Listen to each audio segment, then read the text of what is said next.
क्या आप भी 30 साल की उम्र के पहले फाइनेंशियल फ्रीडम चाहते हो? मतलब ऐसी जिंदगी जहां आपको अपने खर्चे के लिए अपनी नौकरी या अपनी सैलरी पर डिपेंड ना रहना पड़े। सुनने में मुश्किल लग रहा होगा ना, लेकिन ऐसा हो सकता है। आज मैं आपको बताऊंगा कि आप कैसे 30 साल की उम्र के पहले फाइनेंशियल फ्रीडम की तरफ आप बढ़ सकते हैं। तो वीडियो में बने रहिएगा लास्ट तक। वीडियो को पूरा देखिएगा बिना एक भी पार्ट स्किप किए हुए। वीडियो की क्वालिटी भले ही थोड़ा कम है, लेकिन आपको जो इसमें जानकारी मिलेगी वो एकदम ओरिजिनल कंटेंट मिलेगा आपको। तो बस वीडियो को लास्ट तक देखिएगा। अगर वीडियो पसंद आए तो वीडियो को लाइक करिएगा, चैनल को सब्सक्राइब करिएगा। चलिए हम बढ़ते हैं वीडियो में आगे की तरफ। तो हमें सबसे पहले समझना ये होगा कि फाइनेंशियल फ्रीडम है क्या। तो सबसे पहले हम इसके बारे में जानते हैं। तो फाइनेंशियल फ्रीडम का मतलब होता है कि आपके एक्सपेंस आपकी पैसिव इनकम से पूरे हो जाए। मतलब आप जो सैलरी आ रही है आपकी, आप जो नौकरी कर रहे हैं, उसमें आपके खर्चे के लिए मतलब पैसा ना लगे, उसमें से आपका वो जो रहे पूरा आपकी सैलरी वो बचत रहे। तो क्या ये 30 की उम्र से पहले पॉसिबल है? तो हाँ, बिल्कुल पॉसिबल है, लेकिन इसके लिए सही माइंडसेट, प्लानिंग और एक्शन तीनों की बहुत जरूरत है। अगर तीनों आप एक साथ करते हैं तब तो आप इसमें सक्सेस हो जाएंगे। 30 के पहले आप फाइनेंशियल फ्रीडम पा जाएंगे।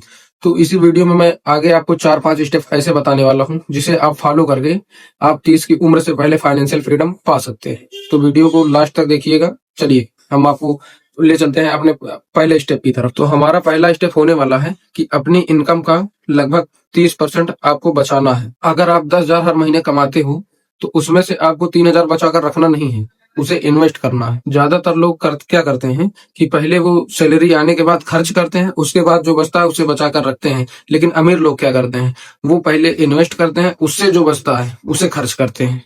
तो रूल से याद रखो, सेव फर्स्ट स्पेंड लेटर। मतलब पहले बचाओ, खर्च बाद में करो। अब बढ़ते हैं अपने दूसरे स्टेप की तरफ। तो हमारा दूसरा स्टेप होने वाला है जल्दी इन्वेस्टिंग शुरू करो। टाइम आपकी सबसे बड़ी ताकत होती है। मान लो आप 22 की उम्र में हर महीने 5,000 इन्वेस्ट करते हो और 12% एवरेज रिटर्न मिलता है, तो 30 की उम्र तक आपके पास लाखों का कर्ज हो जाएगा। लेकिन आप अगर 5 साल लेट कर देते हो तो कंपाउंड इंटरेस्ट का फायदा कम हो जाएगा। तो जितनी जल्दी शुरू करोगे उतना बेटर रहेगा। तो अब हम बढ़ते हैं अपने तीसरे स्टेप की तरफ। तो हमारा तीसरा स्टेप होने वाला है लाइफ स्टाइल इन्फ्लेशन से बचें। अब सबसे पहले ये समझते हैं कि लाइफ स्टाइल इन्फ्लेशन होता क्या है। लाइफ स्टाइल इन्फ्लेशन का मतलब होता है कि जब आपकी सैलरी बढ़े या आपको बोनस मिलता है तो आप अपना इन्वेस्टिंग मतलब सेविंग बढ़ाने की बजाय आप अपना रहन सहन या खर्चा अपग्रेड करते हो। तो इसी को कहते हैं लाइफ इन्फ्लेशन। तो आपको इसी से बचना है। आपकी सैलरी बढ़ी तो आपका खर्च भी बढ़ गया। नई बाइक, नया फोन, महंगे कपड़े और कई सारी चीजें होते हैं जो आप खरीद लेते हैं, तो आपका खर्च जो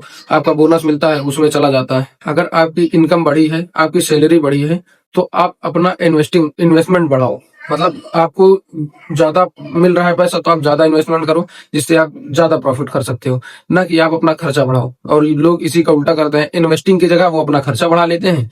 इसी वजह से वो फाइनेंशियल फ्रीडम नहीं पा पाते हैं। तो अब हम बढ़ते हैं अपने चौथे स्टेप की तरफ। तो हमारा चौथा स्टेप जो होने वाला है वो है आप मल्टीपल इनकम सोर्स बनाओ। सिर्फ अपनी जॉब पर ही डिपेंड रहना बहुत रिस्की होता है। कोई साइड इनकम शुरू करो, जैसे फ्रीलैंसिंग, एफिलिएट मार्केटिंग या यूट्यूब, मतलब और कई सारी होते हैं। आप कोई भी आप साइड इनकम शुरू कर सकते हो। अपना अपनी एक्स्ट्रा इनकम डायरेक्ट इन्वेस्टिंग में डालो। यही एक फास्ट ट्रैक तरीका है जल्दी फाइनेंशियल फ्रीडम पाने का। तो हम बढ़ते हैं अब अपने पांचवें स्टेप की तरफ। तो हमारा पांचवा स्टेप होने वाला है अपने फाइनेंशियल टारगेट को एकदम क्लियर रखो। मतलब अपने क्लियर फाइनेंशियल टारगेट बनाओ। मतलब आपके जो फाइनेंशियल फ्रीडम के टारगेट है वो वैग्यू गोल नहीं होने चाहिए। वैग्यू गोल का मतलब अस्पष्ट, मतलब स्पष्ट ना होना, ये नहीं होना चाहिए। आपके जो टारगेट है वो एकदम स्पष्ट होने चाहिए। सबसे पहले अपने महीने के खर्च को कैलकुलेट करो। अगर आपका मंथली खर्च 25,000 है तो वो साल का जाकर 3 लाख रुपए बना। अब आपको ऐसा कर्पस बनाना है जो आपको साल का 3 लाख दे सके, तभी आपके जो खर्च हैं वो पूरे हो पाएंगे। आपके खर्च और आपकी इनकम क्लियर रहेंगी तभी आपकी अच्छी प्लानिंग हो सकती है, नहीं तो प्लानिंग नहीं हो पाए। तो बढ़ते हैं हम अपने छठवें स्टेप की तरफ। फाइनेंशियल फ्रीडम ओवरनाइट नहीं आती है। मतलब एक रात में आप करोड़पति नहीं बन जाओगे, ये स्टेप बाय स्टेप ही चलेगा। ये मार्केट है, कभी ऊपर तो कभी नीचे होता रहेगा। कभी मार्केट ऊपर नीचे होगी तो कभी आपकी इनकम कम ज्यादा होती रहेगी, लेकिन कंसिस्टेंसी आपको बहुत आगे ले जाएगी। आपको मैं एक बोनस टिप्स दे रहा हूँ, कभी किसी को देखकर उससे अपना कंपैरिजन मत करना, क्योंकि दूसरों की लाइफ स्टाइल देखकर उनकी बराबरी करने के चक्कर में हमारे खर्चे बढ़ जाते हैं और हमारी इनकम कम होती है। मान लीजिए हम अगला 50,000 कमा रहा है और हम 25,000 ही कमा रहे हैं, 20,000 ही कमा रहे हैं, तो हम उसकी बराबरी के चक्कर में जो हम बचा पा रहे हैं वो भी हमारा चला जाएगा, तो इससे हमारा नुकसान हो जाएगा। तो ये थे हमारे 6 स्टेप जिनकी वजह से आप फाइनेंशियल फ्रीडम पा सकते हैं। फाइनेंशियल फ्रीडम लक से नहीं, हैबिट से मिलती है। अगर आपको वीडियो हेल्पफुल लगी हो तो वीडियो को लाइक करिएगा, चैनल को सब्सक्राइब करिएगा, क्योंकि हम यहाँ पर पैसा कमाने, बचाने और पैसा बढ़ाने के बारे में जानकारी देते रहते हैं। मिलते हैं आपसे नेक्स्ट वीडियो में, तब तक के लिए।